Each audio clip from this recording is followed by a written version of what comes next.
introduce our next presenter, Victor Villegas. Victor is the Technology and Media Support Coordinator for Oregon State University Extension and is a UAS and Agriculture Learning Network leadership team member. Victor is an avowed aero geek and has a lifelong interest in aeronautics. He originally studied aviation in college and has experience flying full-sized aircraft as well as RC airplanes, helicopters, and drones. Victor is a drone advocate, and he co-moderates the Unmanned Aircraft in Agriculture and the Unmanned Aircraft Operators Google Plus communities, and loves to drone on about UAS technology, information news, and research every chance he gets.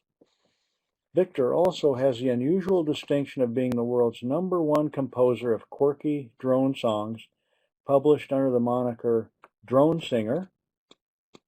As the Weird Al of drones, he uses humor to educate and bring attention to drone issues and culture while promoting their safe and responsible use. So with this, I'd like to turn the webinar over to Victor to share his presentation on, I guess, mainly youth, approaching youth education with unmanned aircraft. Thank you, Wayne. So as Dr. Wilt mentioned, yes, my name is Victor Villegas, Oregon State University Extension, and part of my job is teaching people about technology uses, faculty and staff, but also lately I have been working with youth, 4-H, and also the public to teach them about drones and how they can be used in STEM or STEAM education. And I'll tell you what STEAM is. It's like the new buzzword. So what can drones be used for? Well, STEM is science, technology, engineering, and math. And I'm starting to put the A in there, which covers the arts, because we can use drones actually in arts as part of a well-rounded education. So what can we learn with drones? Basic aeronautics, aviation principles, that's like a no-brainer. That's something that kids can learn. Designing and building, that's part of like the engineering and technology on there. A lot of middle schoolers and high schoolers are actually building their own drones in classes. One of the biggest things lately is FPV, which is first-person racing. And so most of those racers actually build their own drones. They don't buy the off-the-shelf things. So, you know, you get the principles of flight, but you also have to learn how to put this thing together. So there's a lot of hands-on skills that kids can do. There's soldering. There's you have to program it to fly correctly so everything balances out all right. So quite a bit of skills involved in designing and building. There's, of course, precision agriculture, which UAS and Agriculture Learning Network is what we focus on. So 4-H, there's a lot of agriculture focus, and being able to go out over a field, take photos and analyze that is a great way of learning using drones in education, especially in agricultural education. Photojournalism. With the Phantoms, the 3D robotics and the cameras, the GoPros, we're able to go fly over areas and they use video and photography, which is a lot easier now that the FAA came out with their interpretation. If you saw our previous webinar, Dr. Wilt was talking about the interpretation where the FAA says that the students can now use drones in their classes as long as it is not specifically about learning how to fly drones, but anything else, such as photojournalism, precision agriculture, and such. Math and physics, drones are natural fit for this. I've seen several curriculum where they're using drones to actually plot graphs. They're also using them to find out physics, concepts in physics, mass, weight. There's coding and programming. I'll be showing a little bit about that too, which programs some of them are using. Aerial mapping. In the previous presentation, we were talking about going over the golf courses and doing the 3D mapping. There's a lot of software online that's looks like Dennis mentioned Drone Deploy there. That's an in the cloud software that you can sign up for to actually do 3D mapping with the photos that you get off of your Phantom 3 or 3D robotics. And then music and poetry, that's the A in the arts, right? I'll talk about that later. So things to consider if you're starting up a program: safety, safety, safety first. That's really what we want. You know, some of these larger craft, like the Phantom, can be dangerous. And, you know, when you're working around kids, you want to be especially safe. So I'll be going over different equipment, all the way from the little nano micro drones to the mid-sized and then the Phantom stuff. But definitely you want to keep safety first. Rules and regulations, you should be covering that in your coursework. With the FAA changing constantly, you should look to the FAA site, www.knowbeforeyoufly.com has a lot of the guidelines, the safety guidelines, also following the AMA, that's the Association for Model Aeronautics, safety guidelines. If you're following that, you should be in compliance, because students' use is basically going under the recreational use. Privacy issues, and this is an important thing to talk about with your students. With all of the media talking about drones, spying on people and whatnot, there's a lot of the public is concerned with, you know, what are these drones being used for? And there are actually a lot of cities and towns are making, trying to make regulations against using these things at schools. Well, they don't realize that, you know, for education, those rules don't make any exception for them, and so the kids aren't able to fly them at school for educational purposes, because people think that you're doing bad things with them. But drones can actually be used for good. So looking at the local regulations, talking with people, talking to the neighbors is like, okay, we're going to be setting up a program. This is what we're doing. This is, you know, is everyone okay with this? So plenty of communication is a good thing. Funding is one of the tougher problems with this. Some of the Phantoms, you know, we're getting into the $1,000 range or whatnot. Not everybody has that kind of money, but I've seen several projects where they actually do crowdsourcing, and so they do online, such as I'm blanking on the different crowdsourcing platforms, but basically putting up there and raising funding online. Curriculum is probably the one that most people have been having a tough time with. Everybody's kind of doing their own. Now I've been compiling a list of that, and I hope to put up a website with links to different resources on curriculum from different sources. This is a tough one because the technology is changing so fast and rapidly that trying, you know, put something down in a few weeks, a couple of months, the technology has already changed. So how do you teach something and put it down on paper when it's changing so rapidly? So trying to stick more with general concepts versus a specific platform or a specific procedure to doing something is best, because this stuff is just constantly changing. As a matter of fact, some of the schools have it pretty open, so where the kids are actually pretty much almost making their own curriculum as they go. You have the basics of, okay, we're going to build a drone, but the kids has to figure out what equipment do we need. Do we need, you know, soldering equipment? Do we need glue? We need electrical. We need a voltmeter. Okay, and what about the kit? You know, all the different pieces. And so they're having the kids go online, figure out what they need, ordering that and put it, and that's part of their education. They're kind of figuring out how to do it, and the adults are just there to guide the students to make sure that they're safe and they don't get in trouble, but the students themselves are actually figuring this out, and it's a very hands-on type of learning. Equipment. We're going to be going over some of the different platforms that I've used for this, and a couple of other ones that I've been looking at. So very, very basic. The most cheap way of going is these little nano drones. This one here is a Cheerson CX-10 There's also the CX10C, which actually has a camera, and these things are small, so small they just fit in the palm of your hand. I could probably put 3 in the palm of my hand. That's how small they are. This one, I happen to put some little googly eyes on it, and I call him my little drone Juan. He even has a Twitter page up there if you'd like to follow him. But these things I've found to be the most stable for their size.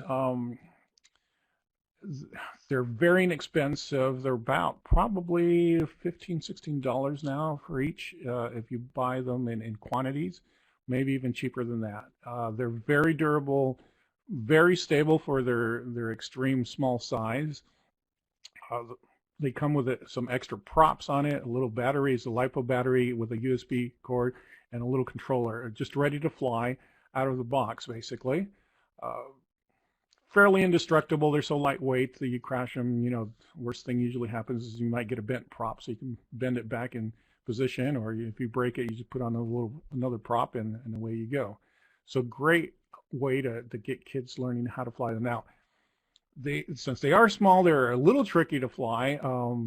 They do have this a little bit of, you know, the IMUs for stabilization, but they don't have GPS, so they're not as easy to fly as some of the Phantoms. But what I like to say is that if you can fly one of these, learn how to fly one of these little nano drones, anything above that is like super simple. We've done flights, a training course where you set up some hula hoops and then have the kids fly in between the hula hoops like a little race course. These fly for about 4 minutes. Charge time is usually 3 to 4 times the flight time. The next one is a little bit bigger. This is more of a micro-sized drone. This is a Syma X5C. There's also the X5SW. The difference being that the C, they both have a camera. The C just has a little micro SD card that you put in and it records onto the card. And the SW, which this particular one is, actually does wireless video transmission from that camera to your iPad or iPhone. For under $60. It's incredible. They're fairly robust, very, very lightweight plastic, hardly weighs anything at all. This one has the advantage of having a battery, a removable battery, so you can buy multiple batteries and keep several on hand, so you can just switch out the battery and keep on flying, unlike the previous Cheerson where the battery is actually part of the body and you can't take it out. So you have to charge it in between flights. But this one, I recommend getting multiple batteries and you can do quite a bit of flying.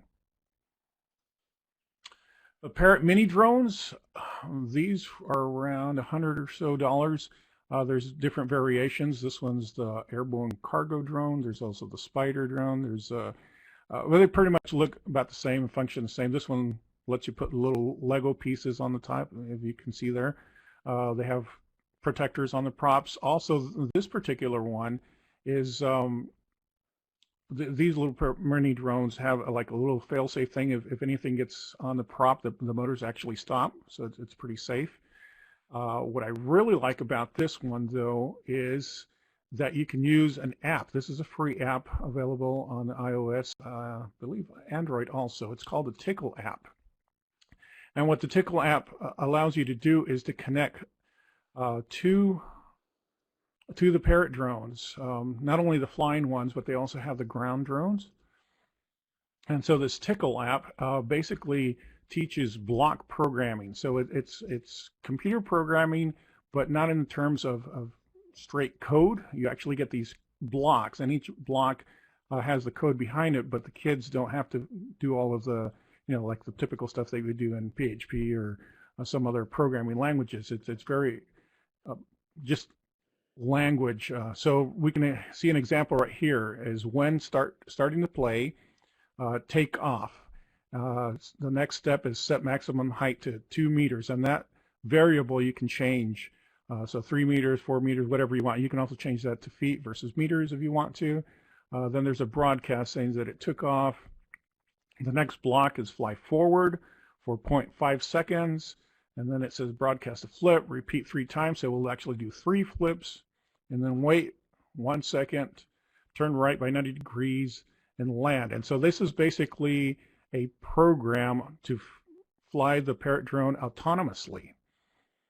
So once you have your program set, you grab the stuff from the left and you keep on adding to your right until you're satisfied that that's what you want to do, and then you run it. You send it. It will send it to the Parrot drone wirelessly, and the drone will fly your mission. So it's a way of doing autonomous flying. The next step up is a bigger step up. This is the DJI Phantom. Now these lower end, I believe it's like $500, and then it goes up from there, which sounds like a lot, but compared to what you would have paid for something like this, even just as early as 2 years ago, I mean, it's dirt cheap. It's incredible how the technology has gotten so affordable. I mean, and when you consider that you're getting a fully functional UAS, ready to fly out of the box. It comes with its own camera. It can do HD quality on the lower ones, and on the higher end ones it does 4K quality. I mean, it's almost cinematic. The cameras have a gimbal on it, which gives you stable video versus on this Syma right here. I mean, that's a fixed camera. There's no gimbal, so the video's shaky. It's also very low resolution. But this is definitely high quality. So this would be for your photojournalism class or something like that. Also for doing any photo mapping, you know, you want the high resolution photos on there. So a great platform. If you see the URL that I have there on that slide, www.dji.com/edu, gives you information on educational pricing for DJI. I believe 3DR Robotics also has a similar program. So if you're using it for education, definitely look at their educational pricing. You can usually get about $100 or so off of it. And there's a whole bunch of resources on their websites regarding using them in education. This is actually the one I have. It's a Phantom Advance. Drone blocks. This is another block programming application that have found. The developers are great. They're constantly doing updates to this, and it's basically the same thing as the Tickle app that I showed you here, block programming, except instead of, you know, this one is for the smaller drones like the Parrot ones. This drone blocks actually allows you to program the Phantoms and the 3DRs. Oh, I'm not sure about 3DRs, but definitely the Phantoms, and I believe the Inspires too, which is their higher end DJI's platform. Great developers, easy to you know, give them feedback, and you know, they'll try to work with you and put the different parameters that you want in there.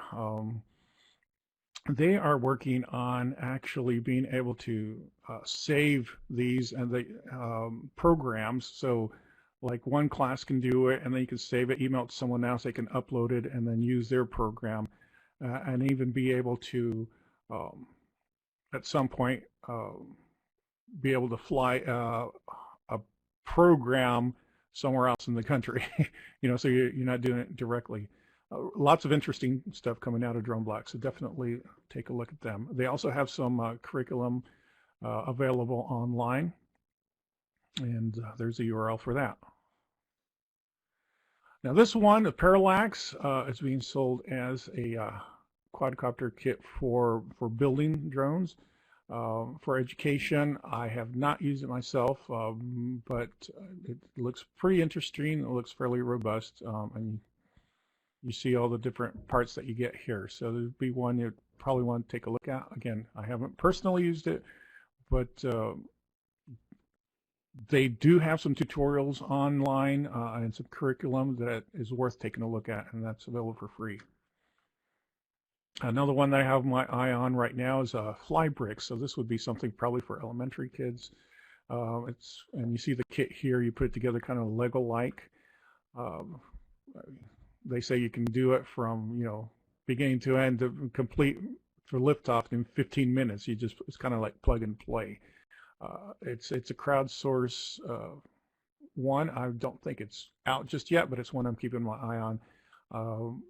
should be fairly inexpensive, under $200, $100 and so for the kit and whatnot. But the cool thing, you'd have the interchangeable parts that you can put together, and you can actually make different configurations, such as a quadcopter or a octocopter. It comes with 8 motors on there. So you can kind of modify and see what the different configurations do to the flight systems. How does it fly when you have 8 motors versus 4 motors and whatnot. Interesting. For flight training, highly recommend that you have a flight simulator. It runs on a computer. The one that I use, it's called RealFlight. They have different variations. This one here specifically for drone flight simulation. It goes for about $120, $130, available online, and it'll come with a transmitter. It's not a, you can get one that's like a real transmitter. You can work with any RC airplane, or you can get one that's just that doesn't have the radio transmission, but it has a USB cord, so you connect that to your computer. Great simulation. The realism is very close to the actual flying of the real ones, and you can modify airframes and whatnot, motors and whatnot, when you get into the innards of it. It also allows you to do some of the FPV flying, so you can move the camera separately, like on the gimbal, like a camera operator, or see the view like a first person, like if you're a pilot, or use it as an RC. So this comes from an RC flying background, so it's mainly for RC stuff, but it's great just for learning how to fly through a computer. So National Science Day. Every year 4-H has a challenge that they do, and this year they've chosen to do a drone discovery challenge. There's a URL there for those of you who are in 4-H who might have kids that are interested in participating. I highly recommend it. This is the kit that they're going to be doing, and I believe that will be available in July, so be looking for that. And finally, my drone singing, putting the A in STEM education to make STEAM education efforts. I have an E-Extension i3 Core project, which is basically using drones to get kids interested in STEAM education, as I call it. Using songs, using comedy, ventriloquism, but the drones are really the specific focus to get kids interested. I've done presentations in person. I've also been doing some presentations via Skype, so if anybody is interested in doing a Skype session with their students and me, I can do an interview and talk to kids about using drones in education. There's my Twitter handle right there.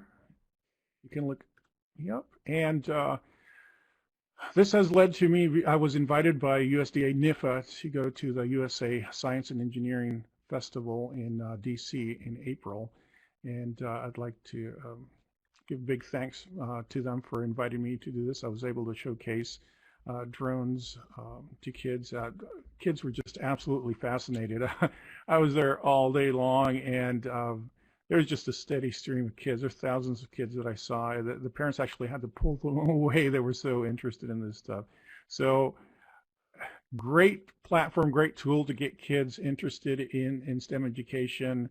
I've yet to come across a kid who's not interested in drones.